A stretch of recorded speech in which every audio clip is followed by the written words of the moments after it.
अस्सलाम वालेकुम बच्चों। आज हफ्तुन जमात में एक नया सबक पढ़ने जा रहे हैं। हमारे सबक का नाम है सबक नंबर 18 कुतुब जुनूबी का महम जो। तो आइए हम अपने सबक की शुरुआत करते हैं। अगर इस चैनल पे आप नए हो तो मेरे चैनल को ज़रूर शेयर कीजिए, सब्सक्राइब कीजिए। पहली बात, आप जोग्राफिया में कुतुब शुमाली कुतुब जुनूबी के मुतल्लिक पढ़ चुके होंगे। जैसे आप जोग्राफिया की किताब पढ़ते होंगे, आपने कुतुब शुमाली कुतुब जुनूबी, आपने दुनिया का सारा नक्शे के बारे में पढ़ाई की होंगी। पूरे ज़मीन के महवर के दोनों सिरे बिलतरतीब शुमाल जुनूब में वाक़ हैं। कुतुब जुनूबी दुनिया के 7 बर्रे आज़मों में सबसे दूर गैर आबाद बर्फ़ से ढके हुए। जैसे है बर्रे आज़म को अंटार्कटिका पर वाक़ है। जैसे हमारे दुनिया में 7 बर्रे आज़म हैं। तो यहाँ पे जो कुतुब जुनूबी दुनिया के 7 बर्रे आज़म में सबसे दूर गैर आबाद बर्फ से ढके हुए बर्रे आज़म अंटार्कटिका पे वाक़ है। इसका रकबा चीन और भारत के रकबे के बराबर है। यहाँ सूरज की किरणें नहीं पहुँचती, इसलिए साल के 6 महीने यहाँ रात का अंधेरा छाया रहता है। जैसे आपने अंटार्कटिका के बारे में सुना होगा। जो अंटार्कटिका एक ऐसा मुल्क है जहाँ पे 6 महीना दिन रहती, 6 महीना रातें होती है। यहाँ 6 महीना रात होती है। यहाँ की बर्फानी नदियों का बर्फ सारी दुनिया के 90% बर्फ के बराबर है। यहाँ की बर्फानी नदियों का बर्फ सारी दुनिया की 90% बर्फ के बराबर है। गैर आबाद होने के बावजूद दुनिया के मुख्तलिफ मुल्क के महम जो इस बर्रे आज़म को सर करने की कोशिश कर रहे हैं। मतलब जितने भी हैं सर को भारत ने भी डॉक्टर सैयद ज़हूर कासिम की क़यादत में अपनी महम जो टीम कुतुब जुनूबी पर भेजी थी। अभी यहाँ पे जो सबक में हम किसके बारे में पढ़ने जा रहे हैं, कुतुब जुनूबी का महम जो। जैसे यहाँ पे हमारा जो अंटार्कटिका मुल्क है, वहाँ पे 6 महीना दिन होती है, 6 महीना रात होती है। मतलब यहाँ की सूरज की किरणें नहीं पहुँचती, इसलिए साल के 6 महीने यहाँ रात का अंधेरा छाया रहता है।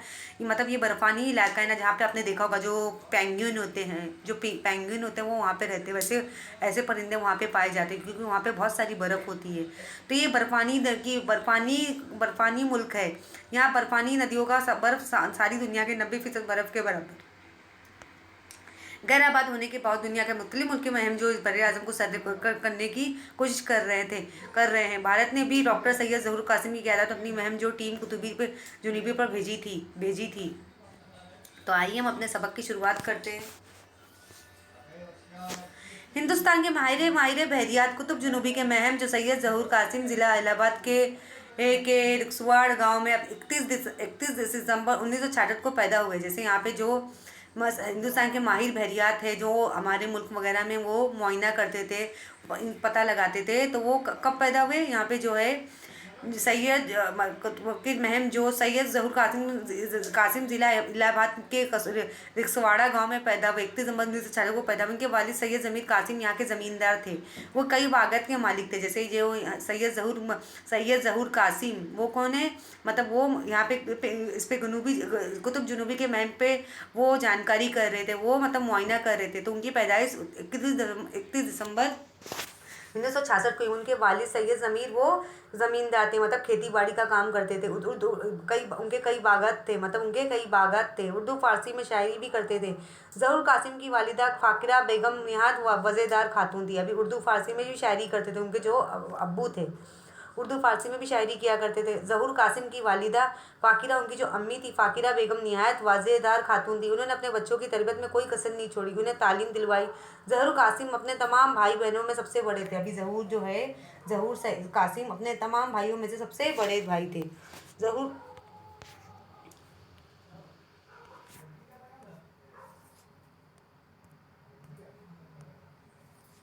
ज़हूर कासिम की इब्तिदाई तालीम घर ही पर हुई। पंडित जगत मुबाशर शाद से उन्होंने रियाजी, जोग्राफिया और तारीख सीखी। दीनियात के अलावा उर्दू फारसी की तालीम उन्होंने मौलवी इब्राहिम से हासिल की। जैसे ज़हूर कासिम जो हैं उन्होंने अपनी इब्तिदाई तालीम, अपनी पढ़ाई कहाँ पे, घर ही में की। उनकी इब्तिदाई तालीम घर पर हुई। पंडित जगत मुबाशिर शाद उन्होंने रियाजी, जोग्राफिया, तारीख सीखी। जैसे रियाजी की भी पढ़ाई की, जोग्राफिया की, तारीख की भी। दीनियात के अलावा उन्होंने उर्दू फारसी की तालीम भी हासिल की। उन्होंने मौलवी इब्राहिम से तालीम हासिल की।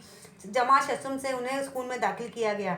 मजीदिया इस्लामी कॉलेज से मैट्रिक के बाद गवर्नमेंट कॉलेज इलाहाबाद, अलीगढ़ मुस्लिम यूनिवर्सिटी से उन्होंने साइंस में ग्रेजुएट की डिग्री हासिल की।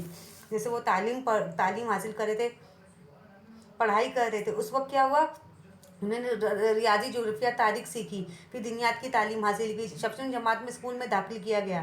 मदीदिया इस्लाम कॉलेज से मैट्रिक के बाद गवर्नमेंट कॉलेज इलाहाबाद, अलीगढ़ मुस्लिम यूनिवर्सिटी से उन्होंने साइंस में उन्होंने ग्रेजुएट की डिग्री हासिल की।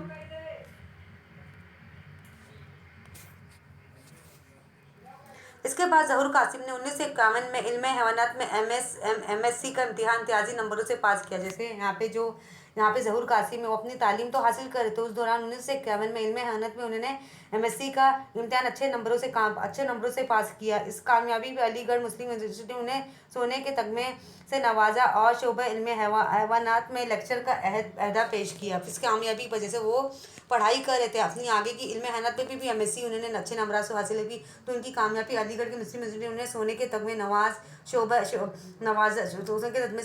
और शोबा इल्म हैवानात में लेक्चर का अहदा पेश किया। जैसे कोई अच्छा काम किया होता तो हम उसे मेडल देते, अवार्ड देते। ज़हूर कासिम की शदीद ख्वाहिश थी कि समंदरी उलूम में डिग्री हासिल हुई। जैसे वो हैवानात पे तो उन्होंने डिग्री हासिल की, लेकिन वो चाहते थे मैं समंदरों के पे भी मुआयना करूँ, उन पर भी कुछ जानकारी हासिल करूँ, उनमें भी मैं डिग्री हासिल करूँ। लिहाजा 1953 में बरतानिया गए, वहाँ के कॉलेजों से बहरियात ने पीएचडी और 1967 में डीएस की डिग्री हासिल की। आप यहाँ पे ज़हूर कासिम की तस्वीर देख सकते हो। ज़हूर कासिम की तस्वीर देख सकते हो। मतलब वो चाहते थे मैं समंदरी में भी उलूम में भी डिग्री हासिल करूँ। ज़हूर कासिम को तालीम के साथ खेलों में भी दिलचस्पी थी। जैसे वो पढ़ाई के साथ साथ खेलों में भी दिलचस्पी किया करते थे। अलीगढ़ मुस्लिम यूनिवर्सिटी में तालीम के दौरान उन्होंने हॉकी और फुटबॉल के खेलों में अपनी महारत का मुजाहरा किया था। जैसे अलीगढ़ मुस्लिम यूनिवर्सिटी ने तालीम के दौरान उन्होंने यहाँ पे जो बड़े बड़े टूर्नामेंट होते थे, जैसे स्पोर्ट्स के टूर्नामेंट होते हैं ना बच्चों, हॉकी के, क्रिकेट के, फुटबॉल के, तो उन्होंने हॉकी फुटबॉल के खेल में अपनी महारत का मुजाहरा किया। उन्होंने अपना टैलेंट दिखाया वहाँ पे, जो उनके पास जो टैलेंट हुनर था उन्होंने अपना वहाँ पे पेश किया। वो नेज़ा डिस्क में फेंकने में अपना कमाल दिखाते, देखने वालों को हैरत में डाल देते थे। वो नेज़ा और डिस्क फेंकने में अपना कमाल दिखा देखने वाले हैरत में डाल देते थे। जैसे निशानाबाजी करते ना, वहाँ पे भी उन्होंने अपने खूब जोहर दिखाए। अलीगढ़ में इसी शौक की बुनियाद पर उन्हें जनरल स्पोर्ट्स कैप्टन और बाद में जिम्नाजियम क्लब और गेम्स कमेटी का सेक्रेटरी बनाया गया था। जैसे उन्होंने अच्छा खेल में भी काफ़ी महारत हासिल की, वो अच्छा खेल भी खेलते थे, तो उन्हें जिम्नाजियम क्लब गेम्स कमेटी का सेक्रेटरी बनाया गया था। बहरियात में पीएचडी करने के बाद जब ज़हूर कासिम को जी के बहर हिंद में तहकीकी काम करने वाले आलमी इदारे से जुड़े, तो उन्होंने केरला और क्लस दोईब के समंदरों की इब्तिदाई पैदावार, कोचिंग के माहिर परवरी के दायरे में मछलियों की हैसियत के मुतल्लिक गोशों पर तहकीकी का काम किया। जैसे बहरियात में उन्होंने पीएचडी की तालीम तो हासिल कर रहे थे, बाद में उन्होंने सोचा कि मैं समंदरी तालीम में भी मैं डिग्री हासिल करूँ। इस इल्म में भी इस तहकीक की वजह से तमिलनाडु में मछलियों की सनत को काफ़ी फ़रोग हासिल हुआ है। तमिलनाडु मछलियों की सनत को काफ़ी फ़रोग हासिल। हुकूमत ने इनकी खिदमात के सिले में ज़हूर कासिम को 1974 में पद्मश्री के खिताब से नवाजा। जैसे वो चाहते थे मैं समंदरी के उलूम में भी डिग्री हासिल करूँ। जैसे वहाँ पे कि समंदरों में तरह तरह की कौन सी मछलियाँ होती, तो मछली की सनत को काफ़ी फ़रोग हासिल हुआ और हुकूमत ने उनको 1974 में पद्मश्री के अवार्ड से नवाजा। अगरचे वो कई साइंस अदारों में काम करते रहे, जैसे तरह तरह के जैसे साइंसदान जो तरह तरह की तहकीकात करते रहते, मुआयना करते रहते हैं चीज़ों पे। मगर जब उन्होंने गोवा के कौमी इदारा बहरियात NIO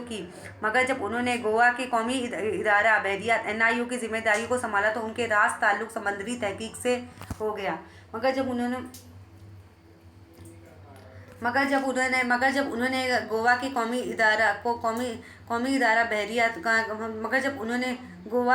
इदारा बहरियात NIO की जिम्मेदारी को संभाला, तो उनका रास ताल्लुक समंदरी तहकीक से हो गया। उनके कामों की वजह से NI और सारी दुनिया मशहूर हो गया। यहाँ ज़हूर कासिम ने 13 समंदरी इमारत के जरिए बहरे अरब और बहरिया बंगाल की समंदरी पैदावार का कांपता लगाया। कसीर धाती लच्छों से जखीरे दरियाफ्त की, जिनकी मिकदार बोटों तक पहुँची। इस लच्छों में मैंगनीज, लोहा, तांबा, निकल और कोबाल्ट पाया जाता है। जब उन्होंने काफ़ी गवा के कौमी इदारे में उन्होंने जिम्मेदारियों पे काम करने लगे। जैसे वो समंदरी तहकीकात करते थे, समंदरों में तहकीक कर रहे थे, जांच रहे थे कि समंदरों में क्या क्या चीज़ है। जैसे अगर हम समंदरों में जाएंगे, जैसे माहिर साइंसदान जाते हैं ना समंदर में पता लगाने के लिए समंदर में कौन सी कीमती चीज़ें हैं, तो उन्होंने क्या दिखा, समुद्री में बहरे बंगाल के समंदर पैदावार मतलब वो तरह तरह के मादनियात पाए जाते हैं। जैसे लच्छों में जैसे मछलियाँ तो रहती है, लेकिन तरह तरह के मोती भी होते हैं, मैग्नीज भी होते हैं, लोहा, तांबा, निकल, कोबाल्ट, ये सब सारी जो चीज़ें मादनियात हैं ये हमें समंदर से मिलती हैं। कुतुब जनूबी की महम हिंदुस्तान की साइंस तरक्की की तारीख में बड़ी अहम मानी जाती। कुतुब जनूबी की महम हिंदुस्तान की साइंस तरक्की में तारीख में बड़ी अहम मानी जाती। वजीर आजम इंदिरा गांधी की शदीद ख्वाहिश थी कि जापान, फ्रांस, बरतानिया, अमेरिका की तरह भारत भी कुतुब जनूबी को सर करे। हुकूमत ने भी इस महम की क़यादत ज़हूर कासिम के सुपुर्द कर दी कि चनाचा मुख्तलिफ फ़नून के एक्स माहिरीन का यह दस्ता कुतुब जनूबी की महम पर 6 दिसंबर 1981 को गोवा के मार मोगाव बंदरगाह से रवाना हुआ। बड़ी दिक्कतों का सामना करते हुए 9 जनवरी 1982 को हिंदुस्तानी वक्त के मुताबिक रात 3 बजे कुतुब जुनूबी पर पहुंचा। जैसे वो चाहते थे कुतुब जुनूबी पर भी हम ज़रा मुआयना करें, वहाँ पे भी हम कुछ करें, वहाँ की भी कुछ तहकीकात करें। तो यहाँ के हिंदुस्तान के सारे साइंसदान, जैसे वज़ीर आज़म इंदिरा गांधी की ख्वाहिश थी कि जापान, फ्रांस, बरतानिया, अमेरिका की तरह भारत भी जुनूबी कि हमारी भारत से भी कोई जाए, हमारी मतलब कुतुबी जुनूबी पे जाए और वहाँ पे मतलब वहाँ पे एक तहकीकात करके आए। जैसे फ्रांस, बरतानिया, अमेरिका के लोग तो जा रहे थे, लेकिन हमारी गांधी चाहती थी भारत मुल्क के भी कोई जाए। जैसे उन्होंने ज़हूर कासिम को चुना था कि ये जिम्मेदारी उनको दी जाएगी। कुतुब जनूबी के समय ज़हर कासिम के दस्ते का इब्तिदाई सफ़र तो आरामदाह था, मगर जब उनकी माहिरीन का जहाज़ गरजने वाला 40 गजबनाक 50 के करीब पहुंचा तो उनकी दुश्वारियां बढ़ गई। जैसे कुतुब अब यहाँ पे ज़हूर कासिम उस कुतुब जनूबी पे जब उन्होंने सोचा कि मैं वहाँ पे इस मुल्क में जाऊँगा, वहाँ पे मैं मुआयना करूँगा कि वहाँ पे क्या क्या चीज़ है। जब माहिरीन का जहाज़ गरजने वाला 40 गजबनाक 50 के करीब पहुंचा तो उनकी दुश्वारियां बढ़ गई, क्योंकि वहाँ पे 6 महीना दिन 6 महीना रातें होती है ना अंटार्कटिका में। तेज़ों तूफानी हवाओं, पहाड़ जैसी बुलंद लहरों में जब उनका जहाज़ जगमगा जाता तो उन्हें अपनी मौत करीब नजर आती। जैसे उन्होंने देखा कि वो वो पानी की जहाज़ से सफ़र कर रहे थे, लेकिन हवाई जहाज़ से तो नहीं जा सकते, पानी की जहाज़ से सफ़र कर रहे थे कि उन्हें कुतुब जुनूबी जाना था। उन्होंने देखा ये रास्ता तो काफ़ी लंबा है, तो वहाँ पे तेज़ तेज़ ठंडी ठंडी हवाएं चल रही थी, पहाड़ों जैसी बुलंदी, समंदरों लहरें ऊपर ऊपर उड़ रही थी। उन्हें फिर अपनी मौत करीब नजर आ रही थी। इस खत्ते में पहुंचकर जब दिन 1 माह के बराबर हुआ तो इसकी परेशानियां और बढ़ गई। नाश्ते, दोपहर, रात के खाने में वक्त की तमीज़ नहीं रह गई थी।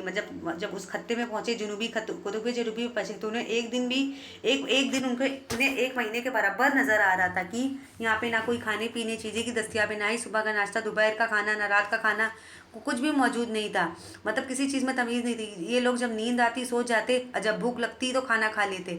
मतलब जब उस दौरान जब वो सफ़र के लिए गए थे कुतुब जनूबी में, उन्हें रास्ता वाकई दुश्वार लगा था कि वहाँ की ठंडी ठंडी तूफ़ानी हवाएं चल रही थी, पहाड़ जैसी बुलंदी लहरें के करीब आ रही थी। उन्हें सिर्फ अपनी मौत के सिवाय कुछ नज़र नहीं आ रहा था।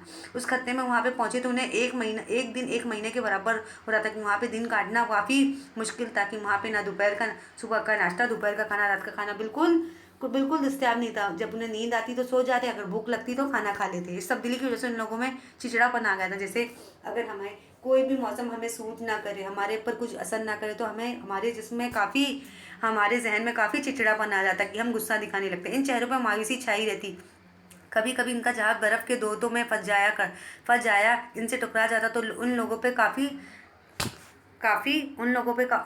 काफ़ी तारी हो जाता था। ज़हूर कासिम ऐसे हालात में अपने साथियों का हौसला बढ़ाते उन्हें हंसाने की कोशिश करते। जैसे उस दौरान जो वो पानी के जहाज़ में सफ़र कर रहे थे, तो यहाँ पे बर्फ़ की जो वादियाँ आती, बर्फ़ के दो मतलब अगर बर्फ़ उनके जहाज़ में फंस जाता, जब पानी के जहाज़ में फंस जाता तो उनका पानी का जहाज़ चलाना भी दुश्वार होता। और ज़हूर कासिम ऐसे हालत में लोग साथियों का हौसला बढ़ाते, उन्हें हंसाने की कोशिश करते। उन्हें कहते थे कि मौत तो सड़क हादसे में भी हो सकती, नींद भी आ सकती है, लेकिन किसी महम के दौरान होने वाली मौत से बेहतर कोई मौत नहीं। अगर हम इस दौरान हलाक हो जाते तो मुल्क के करोड़ों लोग हमारा सोग मनाएंगे। मतलब यहाँ पे उन्होंने क्या बोला, ज़हूर कासिम मतलब लोगों को क्या उन्हें सलाह दे रहे थे कि हमें हिम्मत से काम लेना होगा। लोगों को हंसाने की कोशिश करते, उनका मन बहलाने की कोशिश कर रहे थे कि अगर वाकई हमें मौत आनी तो मौत तो मतलब सड़क के हादसे में भी हो सकती है, अगर नींद भी आ सकती है, हम किसी तरह भी हमारी मौत वाक़या हो सकती है, लेकिन किसी अच्छे काम के लिए अगर हम हलाक हो रहे, हमारी मौत जारी, तो दुनिया के लोग हमें याद करेंगे, हमारा शोक बनाएंगे। जैसे आपने देखा होगा जो इंसान सिपाही होता है, जैसे जो बॉर्डर पे काम करता है, जो मिलिट्री सोल्जर होता है, जो बॉर्डर पे काम करता है या तो हवाई जहाज़ में काम करता है, तो उनके सर पे मौत तो टंगी रहती है। लेकिन ऐसे बात नहीं कि आप सिपाही मत बनो, आप सोल्जर मत बनो, आप ये पायलट मत बनो। देखो मौत तो होना है तो कभी भी हो सकेगी, उससे हमें डरना नहीं कि वो हर किसी को हो सकती है, जिसके डर के मारे हम काम करना छोड़ देते, तो ये तो वाकई बुरी बात है।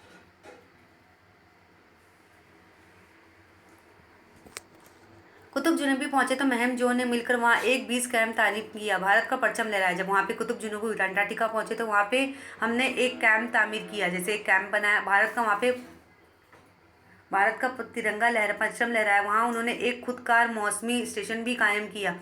उन दोनों मकामात को गंगोत्री और मैत्री नाम दिए गए। मतलब इन दोनों मकामात को गंगोत्री मैत्री नाम दिए गए। कुतुब जुनूबी को सर करने वालों को ये पूरी टीम 21,000 किलोमीटर का फासला तय कर 21 फरवरी 1982 को मार्मो मार्मो मा- मार्मो गांव बंदरगाह में वापस लौट आई। ये मुहिम 70 दिनों में मुकम्मल हुई। जब वहाँ पे जैसे उन्होंने कुतुब जुनूबी पहुंचे तो उन्होंने एक कैंप तामीर किया, वहाँ पे भारत का परचम लहराया। फिर वहाँ में उन्होंने मौसमी स्टेशन भी कायम किया। फिर वहाँ पे उन्हें जो भी मालूमात हासिल होती थी वो वहाँ पे जमा करते थे। गंगोत्री मैत्री नाम दिए। कुतुब जुनूबी को सर करने वाले को पूरी टीम 21,000 किलोमीटर का फासला तय कर 21 फरवरी 1982 को मारमोगा बंदरगाह वापस लौट आई। जैसे वो अपना सारा सफर तय करके 21,000 किलोमीटर फासला तय करके 21 फरवरी 1982 को मारमोगा बंदरगाह में वापस लौट आई। मुहिम 77 दिनों में मुकम्मल हुई। इसकी कामयाबी पर हमारे डाक के महकमे के 9 जनवरी 1943 को एक यादगार टिकट जारी किया था। वजीर आजम इंदिरा गांधी ने जहूर कासिम की इनकी टीम को मुबारकबाद दी। इनकी कामयाबी पर बहुत खुशी का इजहार किया। जैसे वो अपना वहाँ पे वो कुतुब जुनूबी गए थे, वहाँ पे वो मुआयना करने गए थे, समंदर की तहकीकात करने गए थे, समंदरी मतलब वहाँ पे चाहते थे कि मैं वहाँ पे भी समंदरी उलूम हासिल कर सकूँ, वहाँ पे इस काम में भी मैं डिग्री हासिल कर सकूँ। जैसे उन्होंने पढ़ाई में, खेल में, हर चीज़ में उन्होंने डिग्री हासिल की थी, लेकिन चाहते थे वो समंदरी उलूम में भी डिग्री हासिल की। जब उन्होंने अपना ये काम मिशन कंप्लीट करके आया तो इंदिरा गांधी ने उन्हें खूब मुबारकबाद दी। काफ़ी उनकी कामयाबी पे काफ़ी उनकी तारीफ़ की उन्हें, और बहुत खुशी से उनका इजहार किया कि आपने वाकई हमारे हिंदुस्तान मुल्क के लिए बहुत ही अच्छा काम किया है। कुतुब जुनूबी की मुहिम सर करने के बाद ज़रूर कासिम मुख्तलिफ इदारों में से वाबस्ता रहे। जैसे जब वहाँ से वो उनका सफ़र हो गया, मुहिम करके आ गए, तो वो काफ़ी इदारों में वाबस्ता रहे। 1989 में उन्हें जामिया मिल्लिया इस्लामी दिल्ली का वाइस चांसलर बनाया गया। मतलब 1989 में उन्हें जामिया मिल्लिया इस्लामी दिल्ली का वाइस चांसलर बनाया गया। इस अहदे पर फायज होते ही उन्होंने जामिया की तरक्की के बाद बहुत सारे काम किए। जैसे उस अहदे पे फायज होने के बाद उन्होंने कहा जामिया की तरक्की पे बहुत सारे काम अंजाम दिए। साइंस के शोबे की तरक्की को यकीनी बनाया। जामिया की कदीम इमारतों की मरम्मत और तरबियत पर तवज्जो दी। नई इमारतें तामीर करवाई। मुख्तलिफ तालीमी शोबे कायम किए। मुख्तलिफ तालीमी शोबे की वो पढ़ाई के लिए भी काफ़ी लोगों को बच्चों को तालिब को काफ़ी हौसला अफजाई कर रहे थे। तालीम के साथ साथ खेलों की तरफ भी उन्होंने खुशी थी तवज्जो दी। क्रिकेट, बास्केटबॉल जैसे खेलों में जामिया का नाम रोशन करने के लिए कड़ी मेहनत की। जैसे वो चाहते थे कि हमारे हिंदुस्तान के मुल्क लोग सिर्फ तालीम में ही नाम रोशन ना करें, कि क्रिकेट, बास्केटबॉल ऐसे खेल में भी वो अपना नाम रोशन करे। दुनिया भर की इनकी खिदमात को सराहा गया। हुकूमत हिंद ने उन्हें पद्म भूषण के खिताब से भी नवाजा। फिर हुकूमत हिंद ने उन्हें पद्म भूषण के नाम से आवाजा गया। जैसे जो इंसान, जो शख्स अच्छे काम करता है तो उन्हें हमें अवार्ड देते हैं। तहकीक के साथ उन्होंने तसनीफ तालीफ़ी की भी तवज्जो दी। 12 किताबें, 250 तहकीक मालूमात का इनका तसनीफ़ी सरमाया है। जैसे उनकी तहकीक के साथ उन्होंने तसनीफ तनावी में जामा की। जैसे वो किताबें भी लिखा करते थे। 12 किताबें, 250 तहकीक मालूमात में उनका तसनीफ़ी सरमाया है। बहरियात और माहियात पर काम काम करते करते ज़हूर कासिम 88 वर्ष की उम्र में 20 अक्टूबर 2015 को इस जहाने फ़ानी से कोच कर गए। जैसे ये हमारे हिंदुस्तान में बाकी अहम क्या क्या, जैसे बहरियात मालिम पे वो तालीम का मुआयना कर रहे थे। ज़हूर कासिम ने 88 बरस में 20 अक्टूबर 2015 में उनका जहाँ फ़ानी से यहाँ से वो कोच कर गए, मतलब यहाँ से चले गए, मतलब उनका इंतकाल हो गया। कोच कर गए बच्चों, इंतकाल कर गए। जैसे उन्होंने हमारे हिंदुस्तान मुल्क के लिए काफ़ी अहम काम किया और उन्होंने लोगों के लिए काफ़ी खिदमत अंजाम दी। तो 1988 मतलब 88 उम्र में 88 बरस की जब उनकी उम्र हुई तो 20 अक्टूबर 2015 को उनका इंतकाल हो गया। आइए हम इस सबक के मायने देखेंगे। मायने इशारात। बहरिया समंदरों का उलूम, मतलब समंदर के बारे में पढ़ाई करना। महम जो खतरनाक जगहों की खोज करने वाला। जैसे समंदर में हम जाते हैं, किस किस्म की मछलियाँ हैं, समंदर के अंदर कौन कौन सी चीज़ें, किस किस्म के पत्थर, किस किस्म की मादनियाँ थे। वज़ेदार खास ढंग से ज़िंदगी गुजारने वाला। जिम्नाजियम जिस्मानी वर्जिश की तरबियत, जहाँ पे स्पोर्ट्स वगैरह की वर्जिश की जाती है। महाई परवरी, मछलियों की परवरिश, मछली पालन। NIO national institute of oceanography, कौमी इदारा बहरियात, मतलब ओशनोग्राफी जैसे समुद्री इल्म की पढ़ाई करना कि समंदर में किस किस की मछलियाँ, किस किस के पत्थर है, किस किस के मादनियात अंदर छुपे हुए हैं। करने वाला 40 जुनूबी अर्ज बिलाद। अगर समंदर में सफ़र करना कोई मजाक की बात नहीं, क्योंकि उस दौरान समंदर की लहरें वाकई ऊंची ऊंची रहती कि हमें हमारी जान को भी खतरा हो सकता है। गजना 50 जुनूबी अर्ज बिलाद। कुतुब जुनूबी के वो खत्ते जहाँ हवाएं तूफानी रफ्तार से चलती है, जैसे हवाएं तो ऐसा लगता है कि तूफानी हवाएं चल रही है। सोग मनाना, किसी की मौत पर गम का इजहार करना, जैसे किसी की मौत हो जाए तो हमें सोग मनाना। 20 कैंप, इब्तिदाई पड़ाव, सर करना, फतेह करना। तरबीन तज़ीन सजावट, तसनीफ किताब लिखना। तालीफ किताब तैयार करना। तहकीकी मुकाला, किसी मौजू पर तलाश जस्तजू के बाद लिखा हुआ मजमून। जाने फ़ानी फना होने वाली दुनिया। कोच करना, चले जाना, मुराद इंतकाल कर जाना।